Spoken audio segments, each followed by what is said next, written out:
G'day, I'm Murray, this is my backyard, and today I've got part 2 in a series on Pandan, Pandanus amaryllifolius.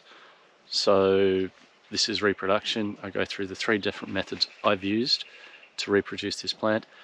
There is another method that I've heard of. I've never tried it, so I can't recommend it, but I'm going to mention that in part 5, the wrap-up video. So stay tuned for that. Now, I apologize in advance that this video is so long. It got away because it all takes time. I've sped up where possible, but I've also tried to show what I'm doing. There are timestamps in the description. You can skip ahead to any part you want, or you can jump ahead as you do normally. There's going to be another 3 parts at this stage, so I hope you'll join me for those. If you like the video and this kind of material, please like, comment and subscribe. Check out my other stuff. And now, so shoots come out from the central trunk, and where they're touching the ground they will root. Where they don't touch the ground, they just form new shoots on the plant itself. So the main method of propagation of pandan plants is the removal of these basal suckers. I say basal, but obviously they're also on the trunk, above the ground level. These guys in particular were above the ground level, and I had to fill in some soil with them so that they would start to form their own roots. Normally I wouldn't let them get this big before I removed them.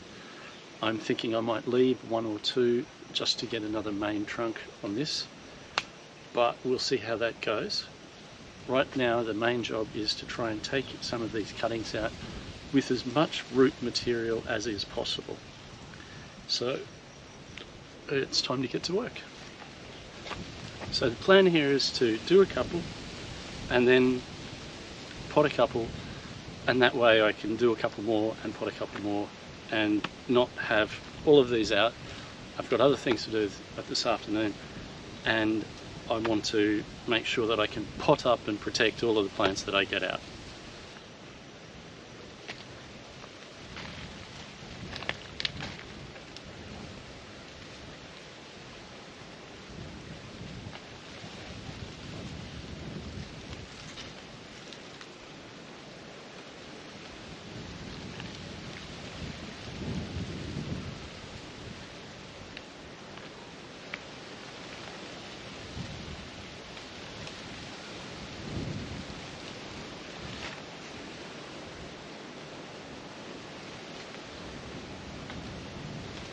And this one's fairly deep.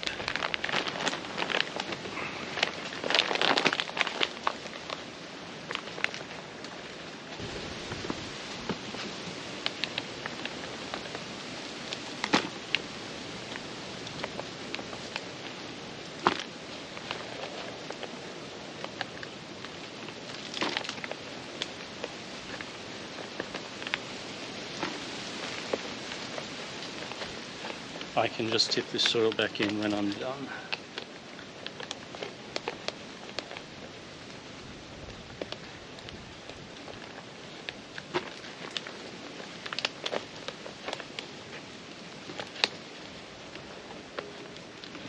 Right.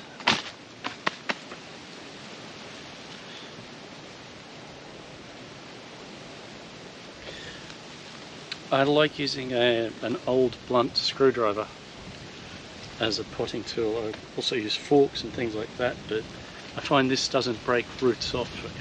It's a useful tool.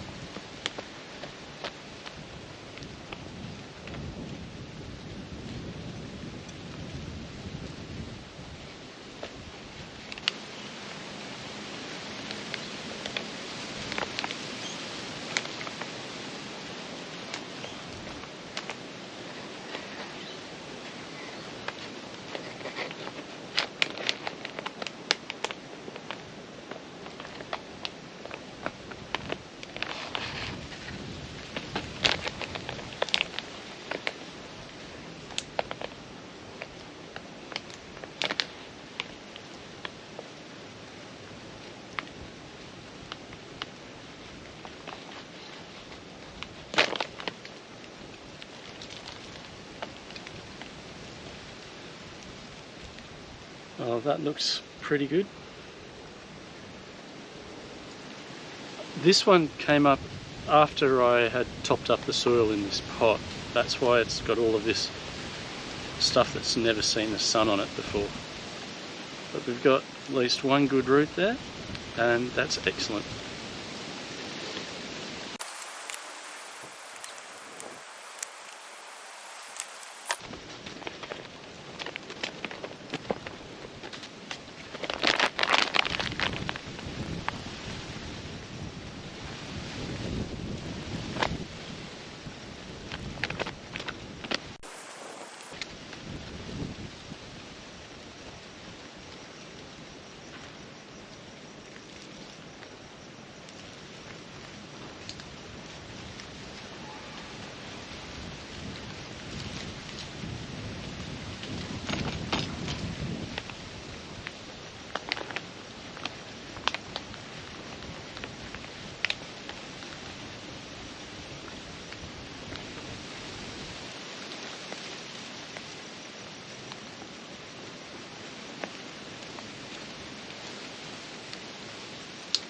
There we go, we broke that one off, but got plenty of root material, looking good. If you can find where it connects to the main trunk, you can usually get more roots.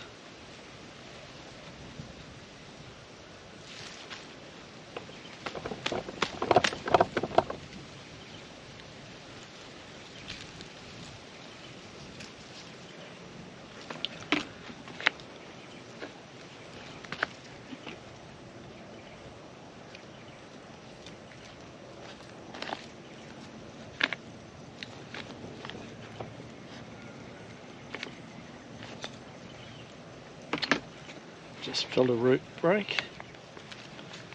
I'm just trying to loosen them up. This bit where you try and work them out.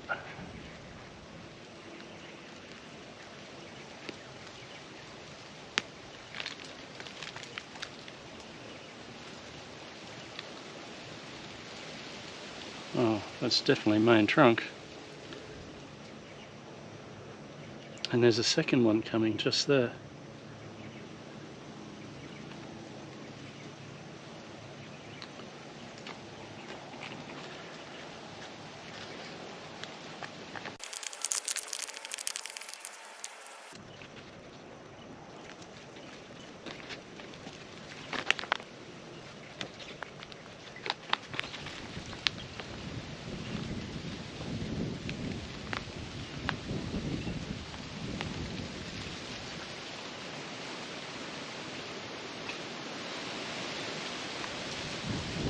I think we got all of that one. Okay, I've got 4 here to pot up. I'm going to do those right now.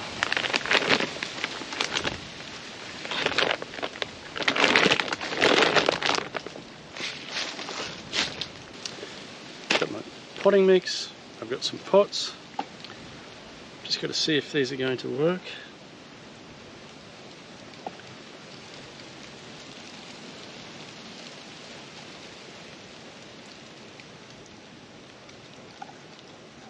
Yep, we're good.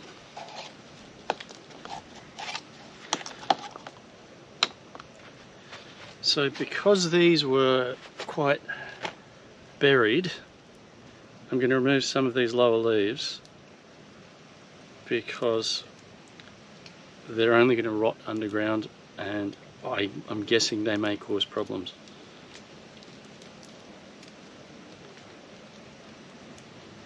So that's going to be exposed.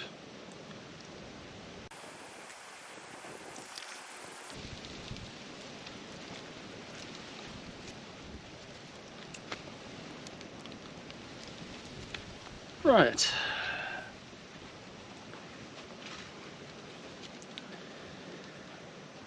Now what I want to do here is to get these as deep in the pots as is possible. As in that sort of depth.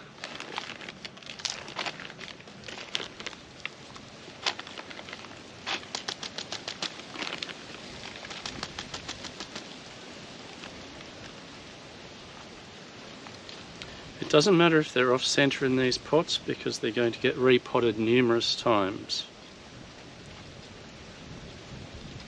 So I'm leaving quite a gap there.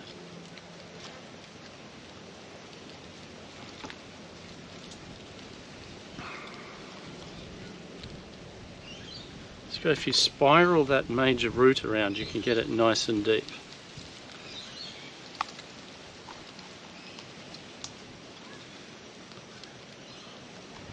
So that root is all around the bottom of the pot and then twists upwards.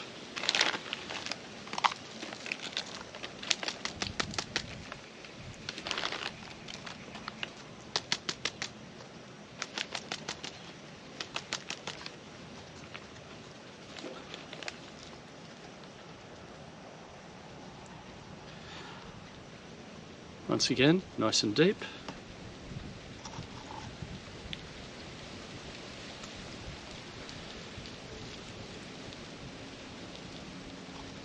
Okay, so this is the one with the second plantlet coming out of it. I'm going to put less soil on top of this one and hope that that second plantlet survives.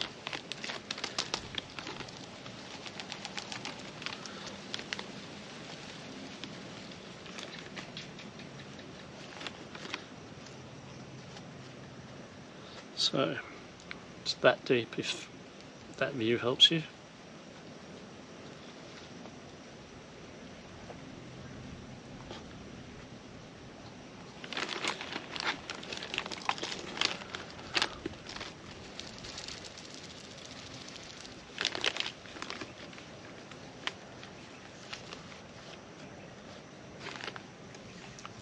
This one I just want enough soil so that it stays upright.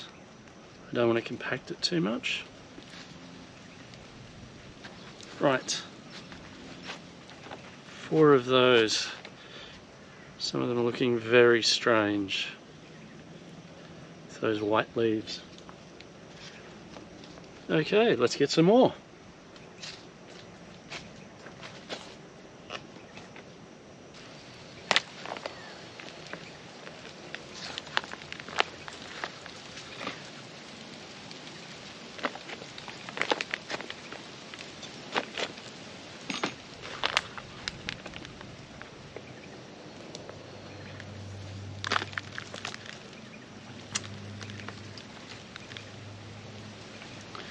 Going to need a bigger pot for that one. This is what's known as a bottomless pot.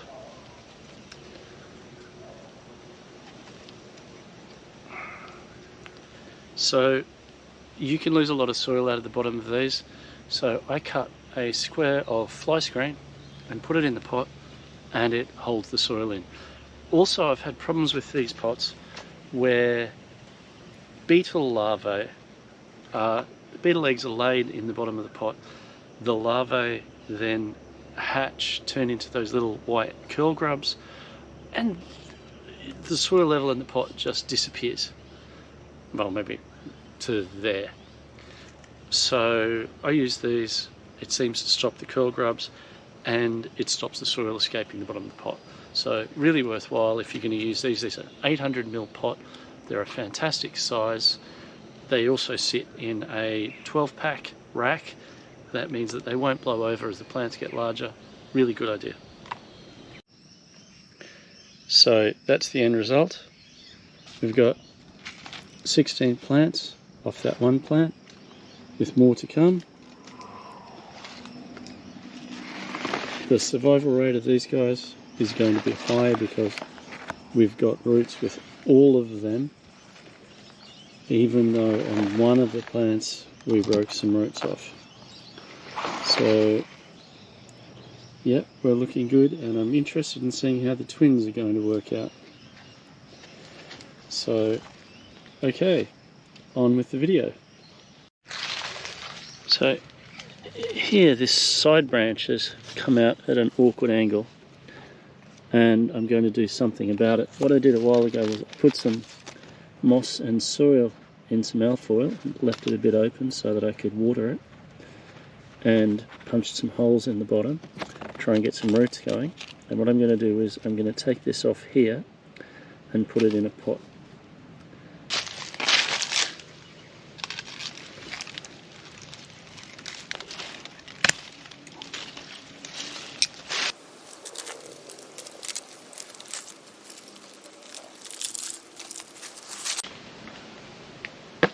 So for this I'm using a 4.5 litre pot. I find them a convenient size. Standard commercial potting mix.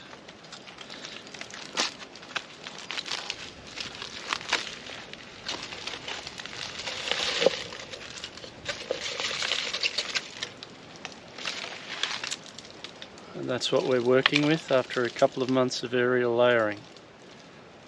So, it's going well.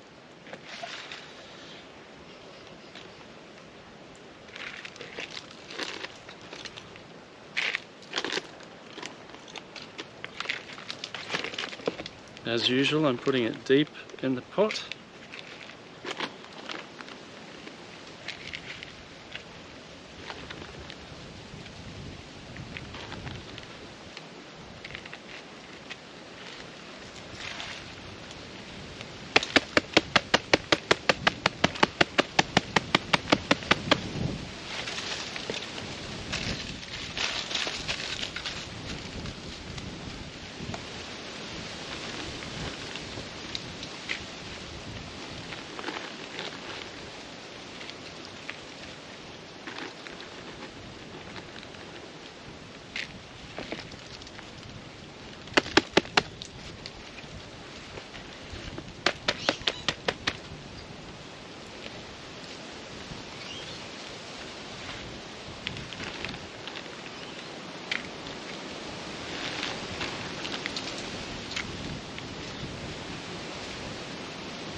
Okay, so that far.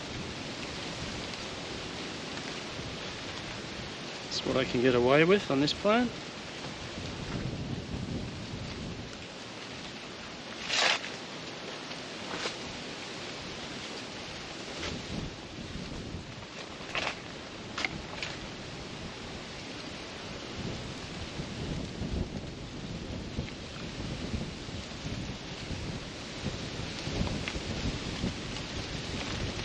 Whoa.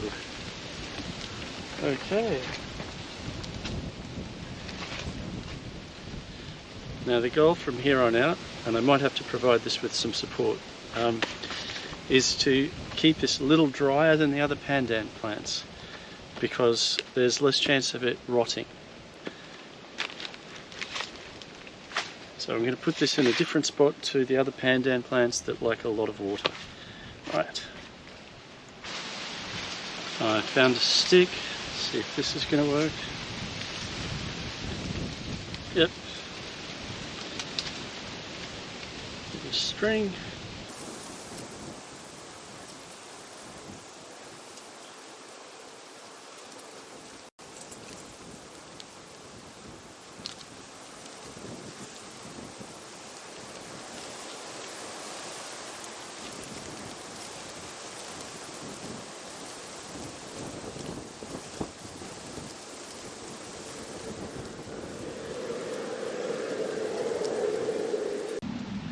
Alright, what we have here is a plant that was grown from a piece of a stem cutting. So I've got some stem over there that's sticking out the edge of the pot and I don't want it there. I'm going to chop pieces off it about that thick and I'm going to put them in pots. Now, I had, out of 3 of these I took, one of them worked and one rotted out a while ago, and this one here is also rotten. I'll get him out, try and show you how big the cutting was if it doesn't fall apart.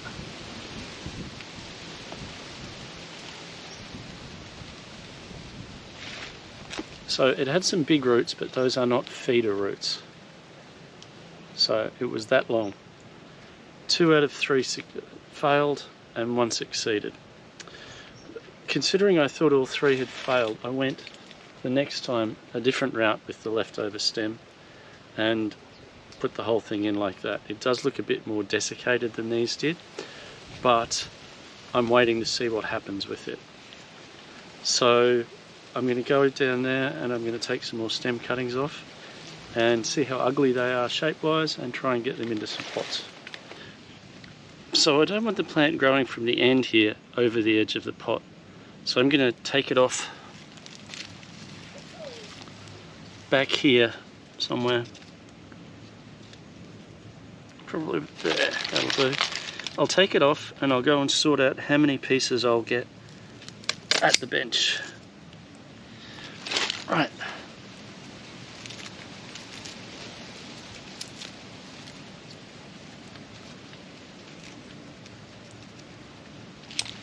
So if I go there,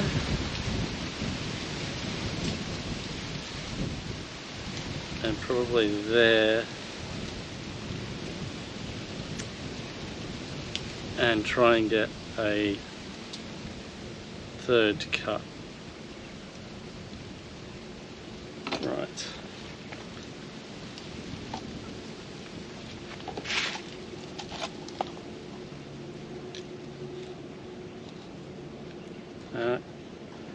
At least two are going to fit into this size pot.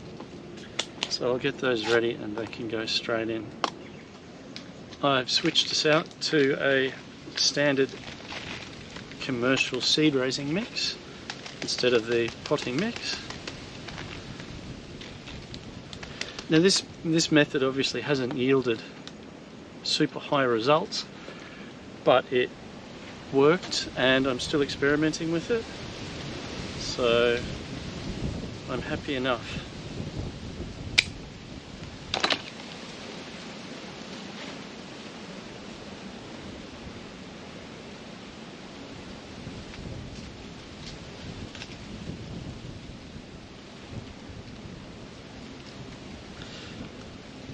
I don't know why, but I leave the tops exposed. I'm assuming it's going to cut down on the potential for them to rot. So I've got that there.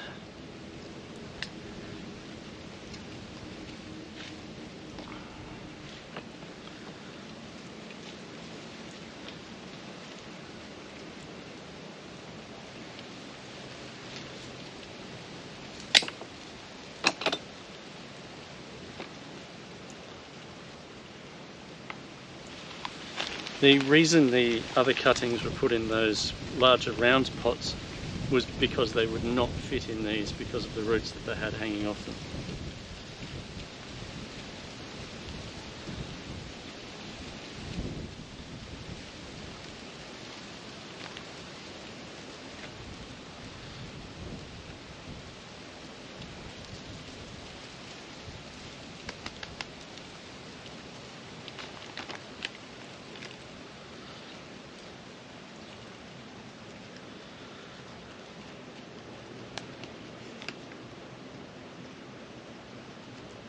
Okay.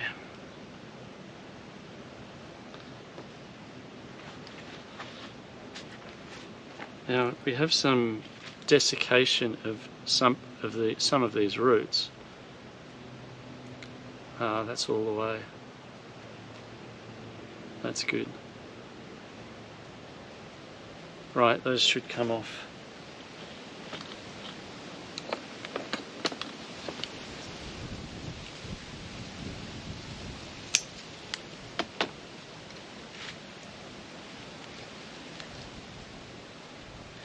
They would probably encourage rotting.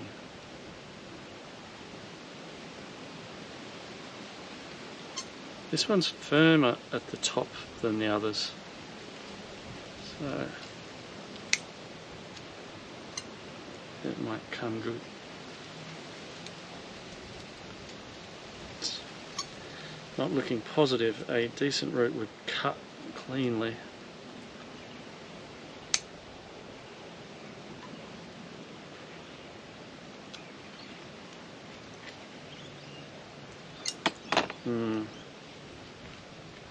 Yep, that's trashed.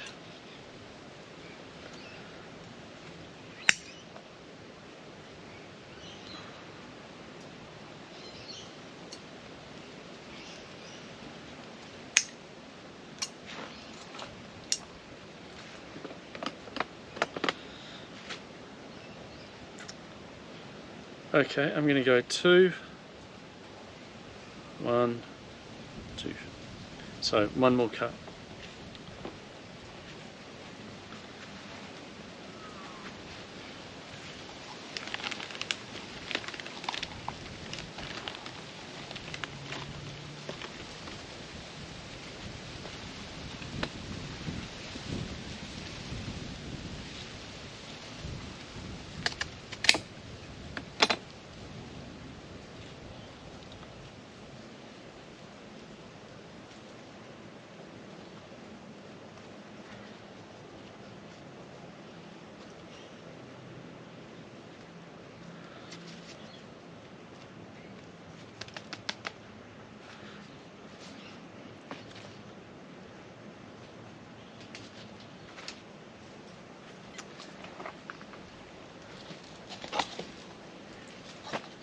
No way.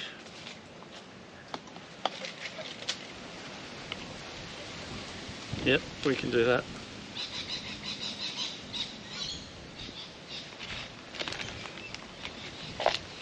So this is just another method of interest for propagating when you've got leftover chunks of stem you wouldn't otherwise use. Obviously you can put large cuttings in, but at the moment I'm experimenting with a bit of both, and it's interesting to know that quite small cuttings will work, especially if you've got a really long stem and you want to produce multiple plants. You could cut it many times.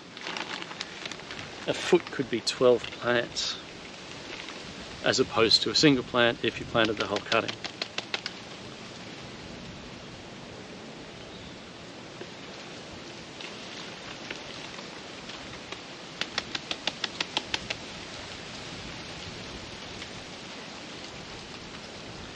Right, that's another potential 1 or 2 plants.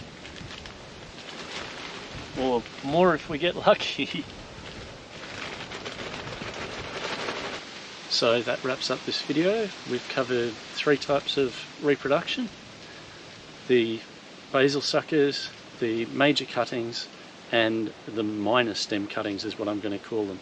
I made that one up myself. I'm sure someone else has tried it, but I didn't find it suggested in any resource, but I just thought I'd give it a shot. And I was really surprised that it worked, even on a 1 in 3 basis.